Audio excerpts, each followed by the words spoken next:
So, Mr. Jones, tell us a bit of what it was like at school. Well, there's at the schools, the teachers they got they got the authority behind them. You know, they was they could just do as they demand, and of course your parents. Uh, if you said something to your parents, what they did, either throw the chalk at you or drag you out of your seat, grabbed out of your ear and pull you out. It's no good telling your parents because your parents just say, well, you must have done something wrong. And of course, and then if the parents decided to see the schools about it, the school governors would always cover for the teachers because that's where discipline comes in, and that's how the teachers became control of you. And of course, you feared some of them, I'll tell you.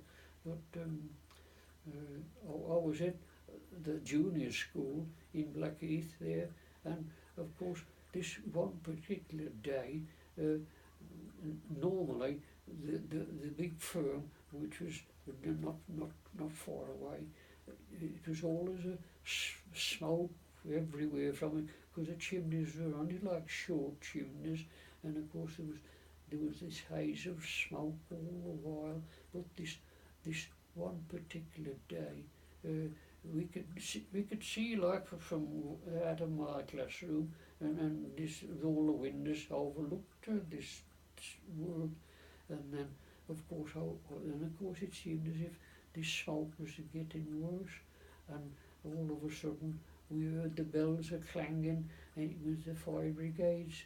The fire brigades were coming, being as we was on the crossroads in Blackheath. Uh, these fire engines was coming from all places, and of course, what had happened, a fire had started at this T.W. Lynch. They made nuts and bolts. They this fire got underway, and there was a big tank there with fuel in, and of course there was a danger this fire could get to it and explode it. Well, of course they blocked all the streets off. They did, but the fire brigades was, and then this happened in the morning, and of course come dinner time, okay, when it was time for us to go home to school, from school to parents, uh, all the roads was blocked off to where, well, of course, all the children's parents was getting concerned because of this fire being there, and they blocked the roads off, and of course everybody had to make detours round to get home. But we was lucky, where we lived, we could just go down the high street and no problem. But it burned for quite some time, and it was some chaos with all these fire brigades, to start with the clanging of the bells coming from everywhere. But that was just one of the big incidents at the work and at the school there when it was a junior school. That would be something like about 1931, I think it was, when that happened. And of course, okay, come time then for to be B11 to move from there to the senior boys' school. Well, where I lived at the time, there was this big piece of open ground, and of course, they built this new school on there. It was a high-tech school. Everything was there: swimming pool, gymnasium, carpenter shops, woodworking places. It was top of the class as regards schools, and of course I went there, but I was never a brilliant scholar, I must admit. I was in a B class. Well, it was A, B, and C. Most of the C classes they looked after the gardens and vegetables, and of course, like I said, but I was just in between. I was never, like I say, never a brilliant scholar, and then many things happened while we was there. We used to go swimming down into the canal, and to swim in the canal there was always a lot of big chaps there like that. Well, of course, some of them we could only just about swim. They'd grab out and throw you in the canal, but they'd throw you in the canal, but they'd make sure as they, you didn't. There was no harm come to you, but things like that in today's world, it would be a terrible crime, but we just took it in our stride. Things like that. Well, things have changed for the better, but have they anyhow? But anyhow, come time for me to leave school at 14. Well, of course, they used to take us to some of these works then to have a look to see what kind of jobs there was there. And of course, okay, I went to a tube work, Stewards and Lloyd's. Quite many people worked there, and at 14 I went there, and my dad said, "You should tell them you want to go into the engineering department." Well, of course, okay, those kind of jobs was more select for the foreman's sons and charge hands for sons and whatnot. So I hadn't got a chance. So then they put me in the warehouse, and of course in this warehouse I used to do this painting of what they call the sockets. That's the pieces joins the pipes together, and of course I used to roll them on a painted pad, and that.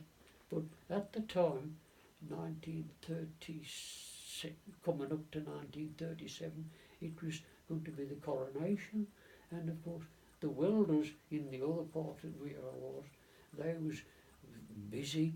They was doing with the welding rods or crowns and all stuff like that, in the spare time, and they started to dress the work up. Oh, it was just out of this world, the way all these trimmings was done. Today they say you can't do that. But the shaftings was there, where they got these streamers. The danger was there, but nobody thought of danger. It was the coronation coming up. It was anyhow. The coronation came off, and of course, while I used to go to work, they just built a new picture house in Blackheath, the Rex, and of course, as we went up the high street towards going towards where we were at Stewards and Lloyd, there was this big steel girder. It was on a long wagon. It was with on little wheels, and of course, okay, this big beam was nearly as tall as me in like depth, and of course that was going to be the support for the balcony in the Rex. Well, it was there on the morning when I went to work, but on the night time it had been for somehow or another it had been lifted, and it was back in its position in the partly built Rex Cinema.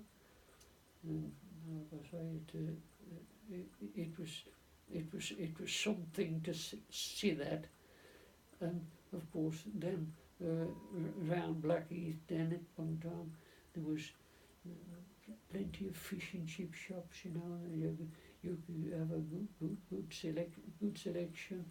And while we lived in Blackheath, the circus came, well, on a side circus, that came on the back of the market, and there was 2 elephants was, and they marched this one weekend. They marched these 2 elephants up the high street, just to try and build a bit of a crowd for the circus beyond the market.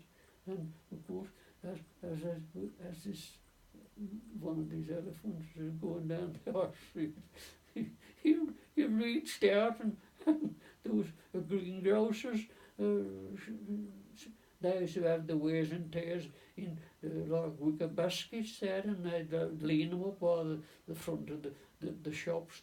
And of course, this elephant reached over and took one of the cabbages out of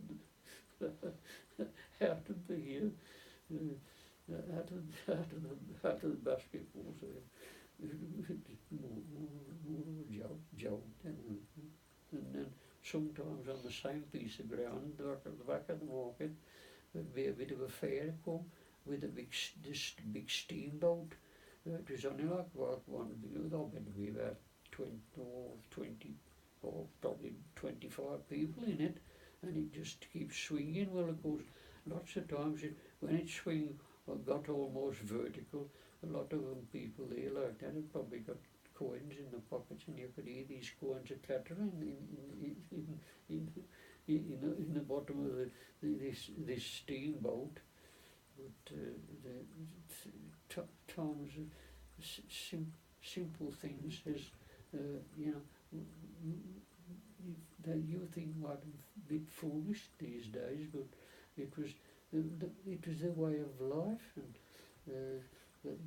even the picture house, the old picture house up in Blackheath, the only light in there was a skylight in the roof, and of course the big skylight you'd be hanging. The trapeze covered it, used to be hanging, and then of course we kids would be there on a weekend there, and of course we knew very well the man who's holding the picture house, the pavilion. He'd come with a great long big bamboo pole, and he'd just hook it on the bottom of this trap and close it up. And of course, then we know the picture was going to soon start. But just before it started, all of a sudden on the screen you'd see like a reflection of a light, the keyhole, and of course all the kids would shout, the keyhole's on, meaning to say then as in the projector room they was getting ready then to show the pictures. Well, of course, when they were going to start to show the pictures, there was 2 sliding doors with just like this little hole, which was must have been enough for the keyhole. And then of course when they moved them back, then that's when the camera started to show the picture. Well, of course,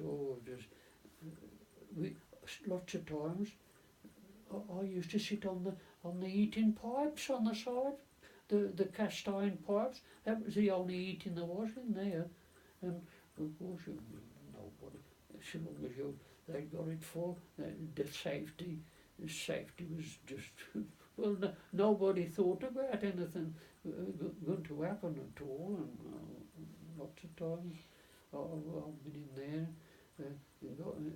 just so long as I got in, that was enough. And